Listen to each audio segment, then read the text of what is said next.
Welcome to this week's Ben's Market Insights. Another interesting week. We'll pass through some of the key results that came out last week. We'll also look at the macroeconomic and geopolitical environment around the Iranian situation, but also changes at the Fed. If you're enjoying this content, please jump on our YouTube channel, subscribe, and give us a like. Thank you very much indeed. So US inflation, which is the core PCE, which is what the Fed looks like and concentrates on, came in at 3.3%. That's another 0.3% rise on the month through March. That is clearly inflationary, and we all know kind of why that is. Gasoline prices in the US have risen by almost $2 since the start of the campaign in Iran. That's certainly driven the price higher and inflation higher. But equally, GDP came in at a slightly below consensus estimate of 2% for Q1, but nonetheless, that would suggest that there is decent growth out there despite these constraints on the economy. Having said that, from a European perspective, again, we saw inflation numbers come through last week, which do not really support and are not supported rather by the growth element, which would suggest that we're more likely to be heading towards stagflation in Europe than we are in the US. Hence, from an asset allocation perspective, we continue to remain more positive and above consensus in terms of the exposure to the US. Changes at the top coming through. So as we mentioned last week, Kevin Warsh is very close now to being nominated for becoming the head of the Federal Reserve. But in a very interesting and very unusual measure, Jay Powell, who's leaving that position, continues to remain on the rate-setting board. This hasn't happened for decades and is presumably a message to suggest to the authorities and to the administration that Jay Powell will remain and effectively keep an eye on the new Fed governor. It is unusual. It is raising consternation amongst economists in the US. But what it shows to me is that we are likely to be heading into a fractious period at the Fed where, let's keep in mind, of the 12 governors, 4 have been most recently appointed by Trump. In fact, as you know, Jay Powell himself was appointed by Trump. And the last meeting where they kept rates steady was an 8-4 in favor of no movement, which would imply that I still think we'll see 25 to 50 basis points reduction in rates this year, but the process is going to certainly become a lot more contentious and fractious as we move forward. Some folks have asked me about what the issue with the UAE is. They've left OPEC now. What the impact will be. OPEC accounts for some 36% of oil production in the world today. That has come down significantly as the likes of Russia have withdrawn, and the US is obviously not part of that. And the US is, in production terms, one of the biggest producers in the world today. What it means is that UAE, which was some 3% of global production and 12% of OPEC production, really doesn't move the needle very much. What it does suggest in the long term at the margin is that we get a much more supply-demand, fairer marketplace, and production is not set at specifically a certain group's wish list, if you like. That would imply that pricing will become a lot more liquid and a lot more flexible, elastic, as economists would suggest. Let's move swiftly on to results. Results generally from the Mag 7 last week were pretty good. It was a tale of two cities between Google that did incredibly well in the form of Alphabet stock, which was up some 10% over the week, but at the same time, Meta fell some 10% as well.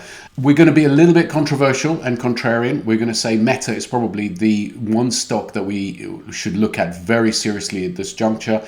And we'll also talk about MasterCard and Visa as the pillars and backbone of any global equity portfolio. Google, in the form of Alphabet, really pretty much blew the lights out on every measure. The cloud business in Q1, the AI model growth rate was something around 800% higher year on year. The backlog for cloud doubled to $460 billion. The 50% of that backlog is going to produce revenues within the next couple of years. They have upped their capex, but that's largely thanks to memory price increases. But all segments, whether it's YouTube, search, Waymo, are doing incredibly well, and higher margins as well. So no doubt justifying the performance. However, Alphabet is no longer the sort of growth at a reasonable price GARP type of stock anymore. It is on some 29 to 30 times this year's earnings. Despite the 20% revenue growth, that would suggest on a PE growth basis, at least, it's now in reasonable valuation territory. Microsoft, equally pretty strong Azure growth. It seems like the data center growth rates have been re-accelerating again, which is good to see, but it's also suggesting that the take-up of AI capacity is already beginning to come through, which is really important. I'm not convinced by Copilot as an AI aid in the desktop and in Excel from a Windows perspective, but nonetheless, their Azure business will certainly drive growth going forward for quite some time. They've upped their capex as well to 190 billion for 26. And again, from a valuation perspective, probably slightly overvalued at this juncture. Amazon, again, not cheap, 30 times 26 with consensus revenue growth in the 10 to 12% mark. AWS also, again, re-accelerating, which is good to hear because the growth rate was at least beginning to peter out, but certainly that's driving operating margins now to record levels for the company, and AWS growing at some 28% year on year, which is pretty impressive. Ad revenue, and this is where the AI effect really kicks in, was up some 30% year on year. Now, the biggest ad machine out there, if you like, is in the form of Meta. Meta saw their daily average user numbers fall slightly. They were suggesting that that's part of the issue around the Iran war. My perspective also is that they took no heed of the effect of last quarter's announcements around capex, and they also increased their capex numbers quite significantly. And I guess what the market is saying is like, look, Meta is potentially a loser in the AI race. They are spending excessively in the same way as the data center guys, but doesn't have a data center presence. And its large language model platform called Llama is potentially looking pretty lame. So are they all of those things and potential losers in this race? Well, I don't think so. I think actually the fact that they have some 3.5 billion users across their different platforms, making them the biggest social media platform on the planet, is a huge defensive moat for them.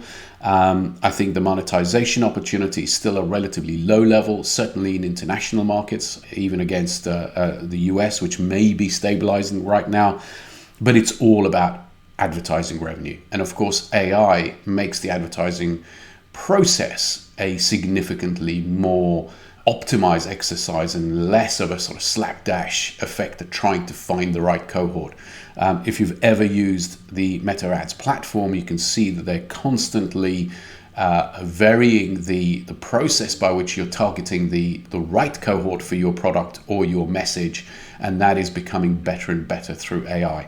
So I think that what happens there is that certainly more advertising spend, more brand recognition, more messaging comes through, paid messaging, sponsored messaging comes through the platform.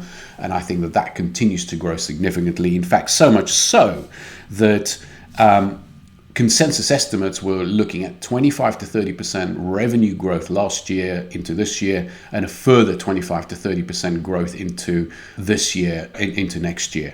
That would, in numerical terms, imply something in the region of between $140 to $150 billion, which that implies that in 2 years, that has pretty much equaled out their capex spend this year.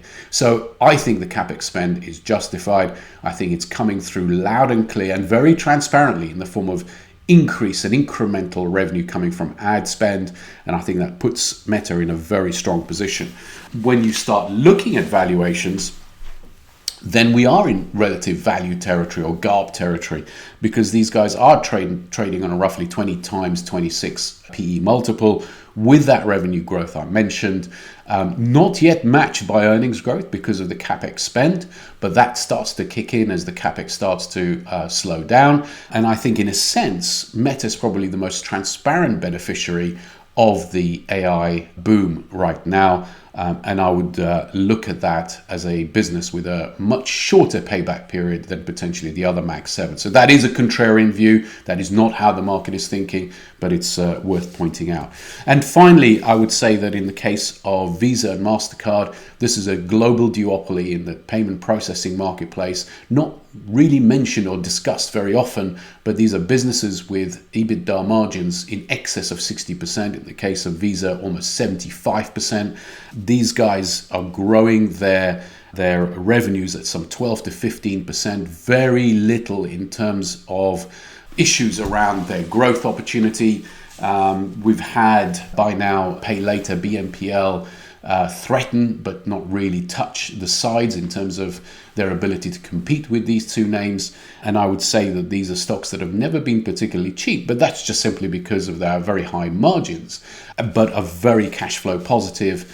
And I would suggest that with AI is actually can only be a help to their business in the form of both cybersecurity, analytics, as well as creating a better understanding of where their monetization opportunities come from. So a real backbone and a pillar to any portfolio. Have a great week. Thank you for your time.